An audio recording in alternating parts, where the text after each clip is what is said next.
Hello students, कैसे हैं आप सभी। तो आज हम डिस्कस करने वाले हैं मौर्य उत्तरकाल। मौर्य उत्तरकाल का मीनिंग बहुत से बच्चों को समझ में नहीं आता है, जो 12th कर चुके हैं प्रॉपर हिस्ट्री सब्जेक्ट से, उनको भी ये मीनिंग समझ में नहीं आता है कई बच्चों को। तो मौर्य उत्तरकाल से हम ये समझेंगे कि जो मौर्य वंश था, उस मौर्य वंश के अंतिम शासक यानी 185 ईसा पूर्व में मौर्य वंश के अंतिम शासक वृद्धरथ की हत्या हो जाती है और उस हत्या के बाद में पुष्यमित्र शुंग के द्वारा हत्या की जाती है और हत्या करके शुंग वंश की स्थापना कर दी जाती है। तो 185 ईसा पूर्व से लेकर के जो गुप्त वंश की स्थापना होगी 275 ईस्वी में, इसके बीच का ये बहुत लंबा टाइम पीरियड रह गया, लगभग 400 वर्ष रह गए हैं। इस टाइम पीरियड को ही मौर्य उत्तरकाल कहते हैं, यानी मुख्यतः मौर्य काल का पता होना चाहिए हमें। तो हमने पढ़ा था 323 ईसा पूर्व में चंद्रगुप्त मौर्य के द्वारा मौर्य वंश की स्थापना की गई। तो अलग अलग एक एक शासक वाइज उनका शासन काल अलग रहता है और पूरी मौर्य वंश का जो शासन रहता है वो रहता है 323 ईसा पूर्व से लेकर के 185 ईसा पूर्व तक। इसके बाद में मौर्य उत्तरकाल आता है, यानी मौर्यों के पतन के बाद का काल, उसे कहते हैं मौर्य उत्तरकाल। तो मौर्य साम्राज्य के पतन से लेकर के गुप्त साम्राज्य की स्थापना के मध्य के जो काल है, यानी जो बीच का जो टाइम रहा है, उस काल को ही मौर्य उत्तरकाल के नाम से जाना जाता है, जो 185 ईसा पूर्व से लेकर के 275 ईस्वी तक का टाइम पीरियड है। आगे बात करें तो मौर्य उत्तरकाल को हम मुख्यतः दो भागों में डिवाइडेड करके पढ़ते हैं। वैसे 10वीं में इतना विस्तार से नहीं है मैं, लेकिन थोड़ा सा विस्तार से ले रहा हूँ ताकि आपको समझ में अच्छे से आ जाए।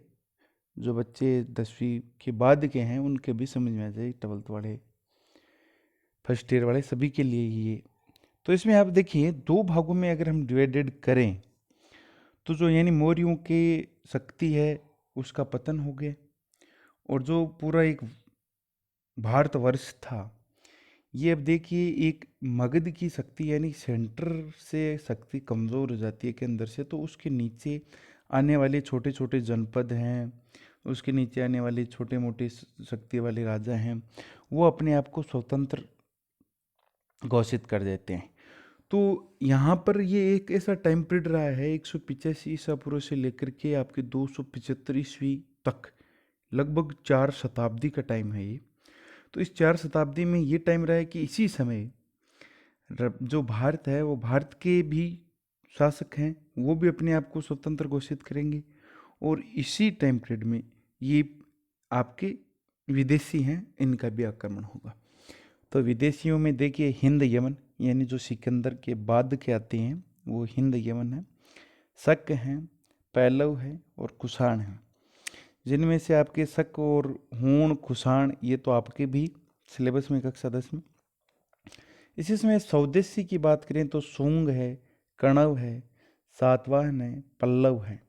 तो इनमें से आपके शुंग है और सातवाहन, शक है, हूण, ये आपके अमूमन 10वीं में भी हैं और लगभग ये 10वीं के बाद में लगभग हिस्ट्री में आपको पढ़ने को मिलता ही है।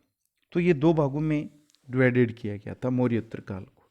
तो यानी ये सरलता से समझ में आ जाएगा कि एक तो ये वो विदेशी वंश थे जिन्होंने भारत के बाहर से इसी समय आक्रमण किया है, भारत में एक सेंटर में पावर कमज़ोर होने की वजह से।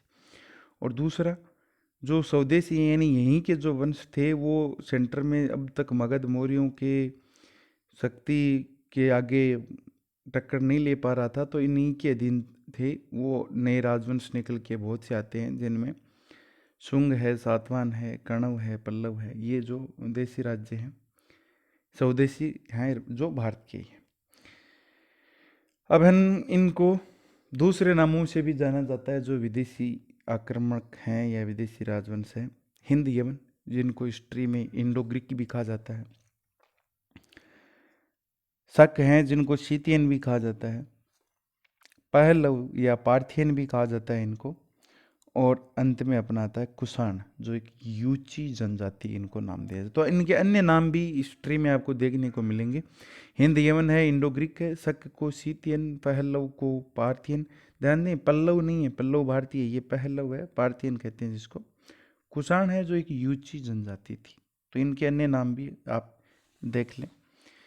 इसके बाद में हम बात करें हिंद यमन या इंडो ग्रीक अपने, तो इसमें देखिए शुरुआत में आपने पढ़ा कि सिकंदर आता है, सबने आपने स्टोरी सुन रखी है, बारी वालों ने भी, कि राजा धैर्यसेन से लड़ते हैं, चंद्रगुप्त मौर्य भी बाद में यहाँ पर मौर्य वंश की स्थापना करते हैं। तो ये चंद्रगुप्त मौर्य के समकालीन रहता है सिकंदर। लेकिन सिकंदर के बाद में क्या होता है, बाद में देखिए ये भी दो डिवाइडेड हो जाते हैं, ये दो राजवंशों में आ जाते हैं। एक हो गया आपका यूक्रेटाइडीज, जिन्होंने अपनी राजधानी बनाई थी तक्षशिला को, और इनमें राजा हुआ था वो है हेलियोडोरस।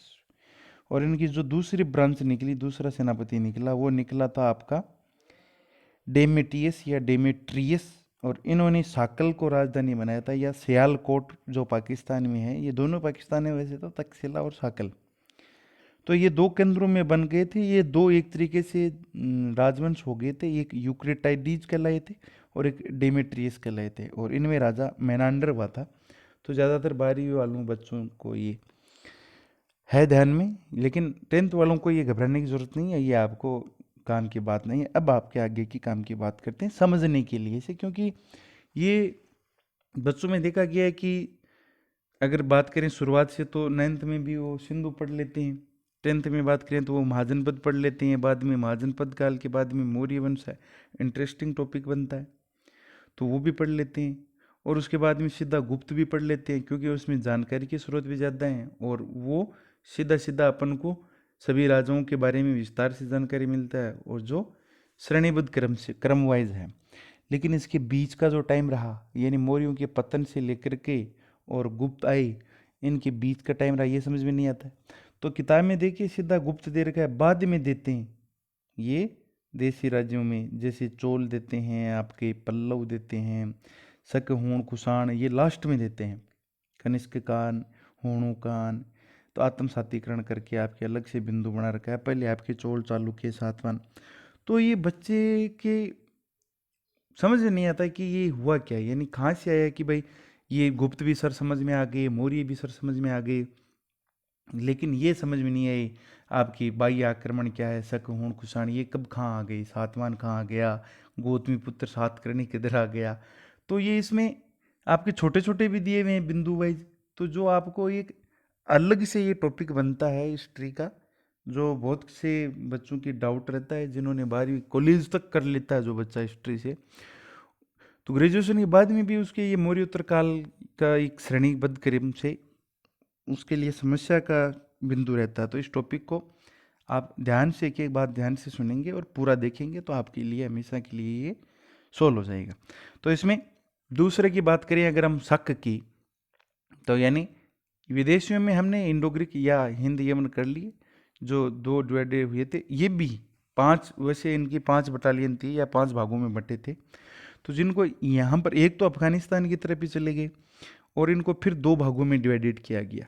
क्षत्रप, इनको क्षत्रप कहा गया है शकों को, जो अपने क्षेत्र का सम्राट होता था उसको क्षत्रप कहते थे। तो 2 भागों में बांटा भारत के संदर्भ में, एक उत्तरी क्षत्रप और एक पश्चिमी क्षत्रप। उत्तरी क्षत्रप में 2 शाखाएं हुई इनकी, एक तक्षशिला और एक मथुरा। ध्यान दें, तक्षशिला पर मावेज और एजेज 2 शासकों का वर्णन मिलता है कि तक्षशिला में मावेज और एजेज ने शासन किया था। और जो मथुरा इनकी शाखा थी, इसमें हमामस और हग्गान इन 2 शासकों का वर्णन मिलता है।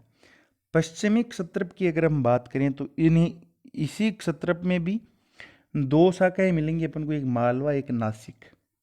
मालवा क्षत्रप में ध्यान रखना ये आपके चष्टन और रुद्रदमन ये 2 शासक मिलेंगे। एक चष्टन, और चष्टन का ही पौत्र था रुद्रदमन या रुद्रदमन। इनकी दूसरी जो शाखा है वो नासिक है, और नासिक में शासक दो शासकों का वर्णन मिलता है, भूमक और नयपान। तो ध्यान दें इसमें शकों में ज़्यादा जो पॉपुलर शासक रहे हैं वो एक रुद्रदमन और एक नयपान। 10th में हो चाहे 12th में हो, सभी जगह आपको ज़्यादातर छोटे प्रश्न बड़े प्रश्न रुद्रदमन और नयपान से मिलते हैं। तो ये शकों की 5 ब्रांच थी, जिसमें से एक अफगानिस्तान की तरफ मुड़ गई और यहाँ पर 2 क्षत्रप में बटे, तो एक क्षत्रप में 2 शाखा और दूसरे क्षत्रप में भी 2 शाखा, तक्षशिला, मथुरा और इधर मालवा, नासिक। आगे हम बात करते हैं कुषाणों की। तो ध्यान दें शक हो गए आपके, इंडो ग्रीक हो गए, और आप पार्थियन पल्लव या आपके हैं नहीं सिलेबस में। तो कुषाणों की बात करें तो कुषाणों को यूची भी कहा जाता है। यूची कबीला 5 भागों में बट गया था। इन्हीं में से एक कबीला भारत के कुछ भागों में शासन करता है, जिनमें आपका पहला शासक आता है जिनका नाम आता है कुज्वल कडफिसस फर्तम। कुजुल कडफिसस फर्तम यह अपनी जाति के गौरव का संस्थापक था। इसमें दक्षिणी अफगानिस्तान, काबुल, कंधार, पार्थिया के भाग को अपने राज्य में मिला लिया और वैदिक धर्म का अंगीकार किया। ध्यान रखना, वैदिक धर्म को इसने अपनाया है। किसने? कजुल कडफिसस ने। बाद में दूसरा शासक कजुल कडफिसस, वैसे याद ही रख सकते हो, 15 ईस्वी से 65 ईस्वी तक इसका शासन रहा है। और विम कडफिसस जो 65 से 75 ईस्वी 10 वर्ष तक शासन करता है, ये शैव धर्म का अनुयायी था, यानी जो शिव के उपासक होते हैं वो शैव धर्म के अनुयायी थे। इसी की कुछ मुद्रा पर भगवान शिव की आकृति अंकित है और इसने भारत में पहली बार अपने नाम के सोने के सिक्के चलाए थे। तो ध्यान दें, वैसे कुषाण शासकों ने सोने के सिक्के चलाए हैं और पहली बार ये कुषाण शासक कौन था? विम कडफिसस है जिसने यहाँ चलाए। इन दो के बारे में कोई खास अपन को प्रश्न नहीं पूछे जाते हैं, मोस्ट नहीं बनते हैं। कुषाण वंश में सबसे मोस्ट राजा बनता है कनिष्क। हर क्लास के लिए कक्षा 10 से लेकर ग्रेजुएशन तक हर क्लास में कनिष्क है जो सबसे मोस्ट राजा बनता है कुषाण वंश में। तो हम कनिष्क की बात करें तो कनिष्क कुषाण शासक है और इसकी उपलब्धियों के बारे में हम बात करें तो उपलब्धियों में इसने शक संवत चलाया था। ध्यान दें, शक संवत है वो किसके द्वारा चलाया गया है? कनिष्क के द्वारा। और कब चलाया गया, यानी छोटा प्रश्न बन सकता है यहाँ से। तो इसने 78 ईस्वी में नया संवत चलाया था जिसे शक संवत के नाम से जाना जाता है। 78 ईस्वी में शक संवत, वही विक्रम संवत वो 57 में है। बाद में कनिष्कपुर नगर बसाया था।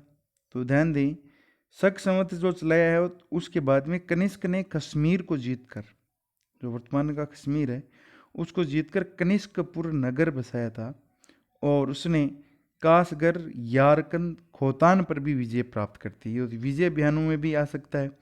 और सोने की मुद्रा पर कनिष्क की एक खड़ी मूर्ति भी अंकित है, यानी सोने की मुद्रा आपकी किताब में चित्र भी इनका मिल जाएगा सरलता से। और एक उपलब्धि और है, कश्मीर में चतुर्थ बौद्ध संगीति का आयोजन करवाया गया था।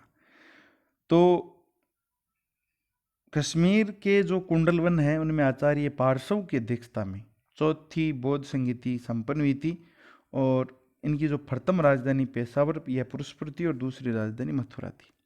और इनके बारे में अगर हम बात करें तो इनके दरबारी विद्वान के बारे में अपन को ध्यान होना चाहिए। तो बौद्ध धर्म के विचारक हैं तीन है सॉरी। एक तो पार्श्व हैं जो चतुर्थ बौद्ध संगीति में आचार्य के रूप में थे, एक वसुमित्र हैं और एक अश्वघोष है। ये तो हैं बौद्ध धर्म के विचारक। और एक महान गणितज्ञ नागार्जुन और महान चिकित्सक कौन है? चरक, जो इनके दरबार के महान ज्ञाता या विद्वान थे। बौद्ध धर्म की महायान शाखा का भी प्रचार प्रसार सम्राट कनिष्क के समय हुआ है, क्योंकि चतुर्थ बौद्ध संगीति में बौद्ध धर्म क्या हो गया था?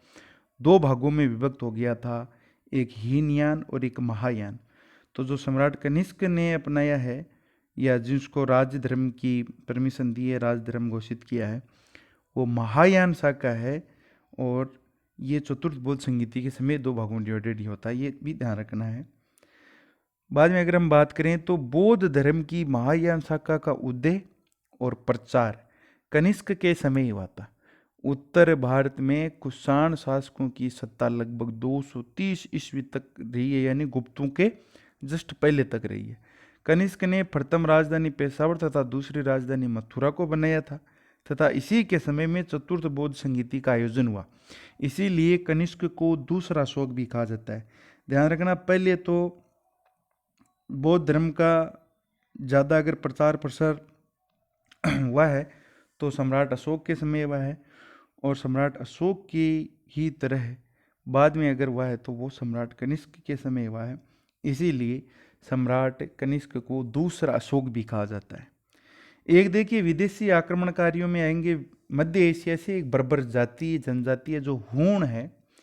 ध्यान रखना, हूण आएंगे लेकिन इस समय नहीं आएंगे, ये मौर्योत्तर काल में नहीं आएंगे, ये गुप्त काल के समय में आते हैं। ध्यान रखना, तो ये गुप्त काल के समय में दैत्य के रूप में या राक्षस के रूप में करेंगे, और लगभग 455 या 60 के बीच में, 458 ज़्यादा माना जाता है कि स्कंद गुप्त का समय रहता है। इस समय गुप्त शासक स्कंद गुप्त का, उस समय हुणों का आक्रमण हुआ था। तो ध्यान दें, मौर्य उत्तर काल में हुणों का नाम नहीं आता है। मौर्य उत्तर काल में विदेशी आक्रमणकारी थे हिंद, यवन, शक, पार्थियन और कुषाण, और स्वदेशी थे शुंग, कैरणव, सातवाहन और पल्लव। तो इनको इस प्रकार से डिवाइडेड करके सरलता से समझा जा सकता है, पढ़ा जा सकता है। आप ज़्यादा से ज़्यादा इसको शेयर करेंगे, सब्सक्राइब करेंगे, और जैसे ही अपना ये चैप्टर पूरा होता है तो हम इसमें प्रश्न आंसर की यानी आपके क्वेश्चन क्यूज लेकर आ रहे हैं। इसलिए आप इस पर ज़्यादा से ज़्यादा प्रैक्टिस करें। आज के लिए इतना ही, धन्यवाद।